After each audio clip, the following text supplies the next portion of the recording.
Welcome back to Obscurus Gaming, and today we'll be playing Wildcard Football, just released yesterday to all major platforms, but we'll be playing the Switch version. There have only been a couple of indie football games to really come out for a Nintendo system since Madden stopped making games back in 2013 for them, leaving a pretty large gap of hardly any games to grace a Nintendo console at all in the last 10 years.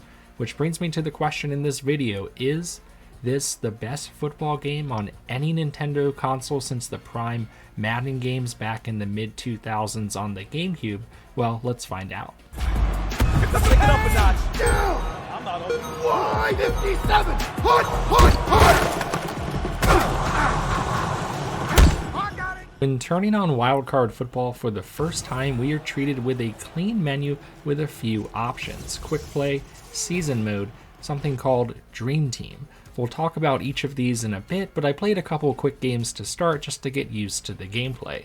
The game does a good job with an informative but not too annoying of a tutorial, which I liked since it's been a long time since I've played a football game at all. I also kind of like that the controls are always displayed in the lower left on the screen, which helps to remind, hey, what button actually does a stiff arm, for example. Gameplay wise, it's pretty quick to see the inspiration here as well. This is a 7-on-7 arcade style game, which compares the closest to the old NFL Blitz games. Speaking of which, I still actually play Blitz 2001 on the N64 from time to time, so the learning curve here was small.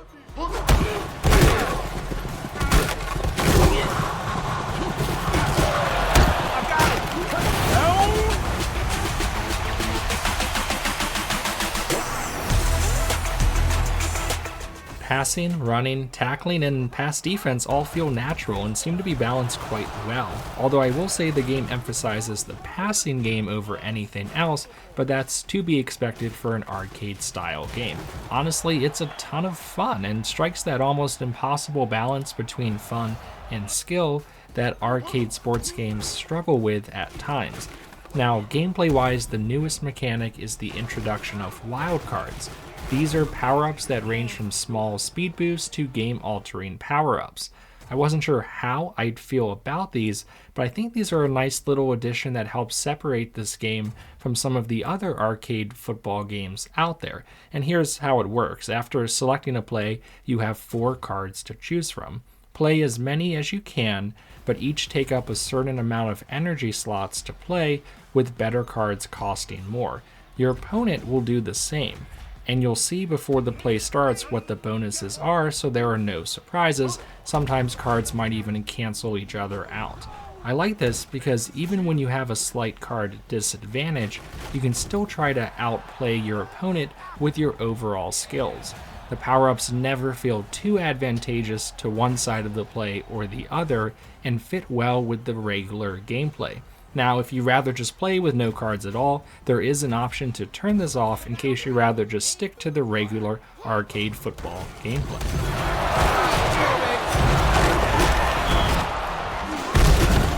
In terms of options to keep you busy, I mentioned a season mode which exists, but it's as bare bones as you could possibly imagine.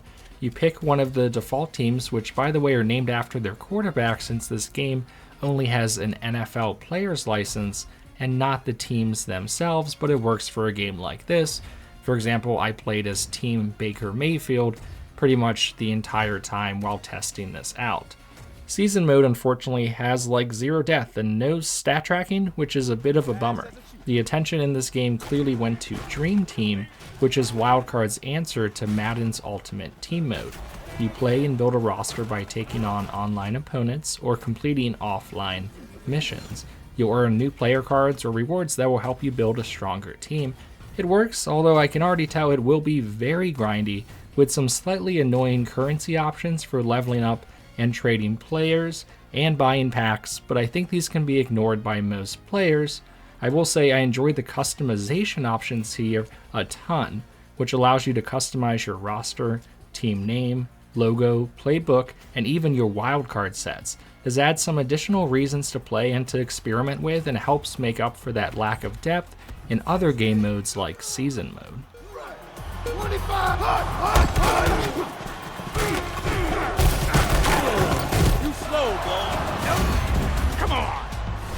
Now, most people watching this are probably wondering how the game performs on Switch specifically, and I would describe the performance as solid but not perfect. I was extremely worried considering how frantic and twitchy arcade football games tend to be, but the game runs well even online in the dozen or so games I've played, and even using crossplay. A lot of the video you see here is actually of my crossplay games between both a PC user and it would have been probably a PlayStation or an Xbox console user for the other games. And there was only maybe one tiny little graphical hiccup the whole time. I actually never matched with another Switch user the entire time I've played, so keep that in mind. I think Saber Interactive, the developer here, is one of the better technical developers on the console, so I think we're probably in good hands. Docked is still definitely the way to go, and handheld is pretty much just as playable, just with some graphic tricks and a few more frame rate dips. Regardless, again, I think we're in good hands with this team, should there be any future updates down the road. Now, to answer the title question in this video, this is, in my opinion, the best football game since the Madden 2005 release on the GameCube. The Wii Madden games were all terrible ports, and the closest Switch game to this is one called Mutant Dynasty League Football, I think it was, which was a technical mess. So yeah, that Madden game, which came out, again, 20 years ago, so I know Nintendo console owners have been starved for a decent football game, and I'm happy to say the wait is over. Wildcard Football is highlighted by excellent arcade-style gameplay that's a ton of fun, with enough game modes to warrant a purchase, even if some of those lack some depth and variety. We'll see how well the user base holds up over time, but it's an excellent entry to a football-starved fan base that should really enjoy what it has to offer. Thanks for watching, everyone. Please subscribe for more videos just like this, and I'll catch you next time.